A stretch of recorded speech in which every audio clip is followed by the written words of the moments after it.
on constate que le secrétaire général de l'ONU n'a pas encore nommé son envoyé spécial pour le Sahara marocain. Quelles sont les raisons de ce retard? Qu'au niveau des États-Unis, avec la politique de Donald Trump, qui est plus focalisée sur le Moyen-Orient, en particulier aujourd'hui la question iranienne, les problématiques commerciales avec la Chine, les relations dans le cadre de l'ancien accord de libre-échange avec le Mexique et le Canada, la question de l'Afghanistan, ce qui fait que, on va dire que les pays influents au sein des Nations Unies qui peuvent pousser vers la nomination d'un nouvel envoyé personnel ne sont pas, on va dire, prêts pour que cette question soit réglée le plus vite possible. Vous l'avez si bien dit, nous attendons prochainement la présentation du rapport sur la situation au Sahara marocain fin octobre pour que la MINURSO puisse être reconduite au niveau de son mandat de 6 mois. Donc ce qui fait qu'il y a des questions qui impactent un peu cette désignation, qui tardent à venir. Et M. Guterres, le secrétaire général des Nations Unies, pour le moment, il n'y a pas une proposition sur la table qui a été faite. Peut-être il y a un certain silence autour de cette question, jusqu'à ce qu'il y ait, je l'ai dit, peut-être un accord implicite pour éventuellement nommer un nouvel envoyé personnel prochainement. D'accord. Comment ça va se présenter le rapport? C'est-à-dire, est-ce qu'il va le faire sur la base de la dernière mission de Horst Kohler, ou il va se contenter de ce vide qui a marqué la démission de Horst Kohler et le fin octobre? Alors, tous les scénarios sont possibles, mais j'envisage, je vois potentiellement que l'envoyé spécial cette fois-ci, ce qu'on appelle le représentant spécial, qui est sur place dans la région, pourrait combler ce vide momentanément, avec bien entendu la mission de la MINURSO elle-même, qui fait du terrain et qui rapporte un peu les faits et les éléments relatifs, notamment à l'accord sur le cessez-le-feu depuis 1991. Donc, au moins pour alimenter un rapport, les Nations Unies ont leurs moyens pour le faire, évidemment en collaboration étroite avec le Maroc. Comme vous le savez bien, nous avons un gouverneur chargé des relations avec la MINURSO. Donc, on va se baser sur le rapport précédent d'avril, au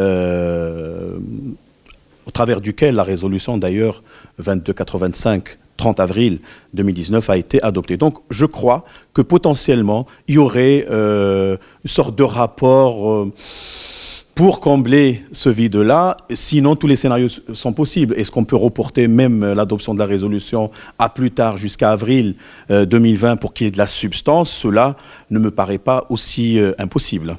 D'accord. Parlez-nous un peu du déclin plutôt du mouvement séparatiste du Polisario, notamment en Amérique du Sud et latine, où il a perdu toute sa superbe. Je crois que cela tient à plusieurs raisons. D'abord, il y a un contexte géopolitique important au niveau mondial, avec le déclin du communisme et tous les États qui étaient un peu affiliés à ce dogme et soutenaient, peut-être sans le aveuglément, il faut le dire, des mouvements séparatistes qui se proclamaient de cette idéologie. Donc il y a un déclin. Deuxièmement, il y a le contexte mondial de la géopolitique actuelle qui va vers le sens de plus de pragmatisme, de recherche de relations économiques avec la préservation des intérêts mutuels des parties concernées. Et il ne faut pas oublier une chose, il y a quand même une diplomatie de plus en plus proactive du Maroc depuis longtemps. C'est vrai que l'Amérique latine a été délaissée, mais je crois que les Marocains, la diplomatie marocaine a commencé par celle de Sa Majesté le Roi depuis au moins 2004 avec une visite qui a connu ou qui a touché pas mal de pays. Cette visite-là avait enclenché un mouvement dans le sens où le dossier du Maroc n'était pas bien connu dans ces pays-là, en raison peut-être de l'éloignement géographique, en raison peut-être aussi même de l'obstacle de la langue, surtout l'espagnol.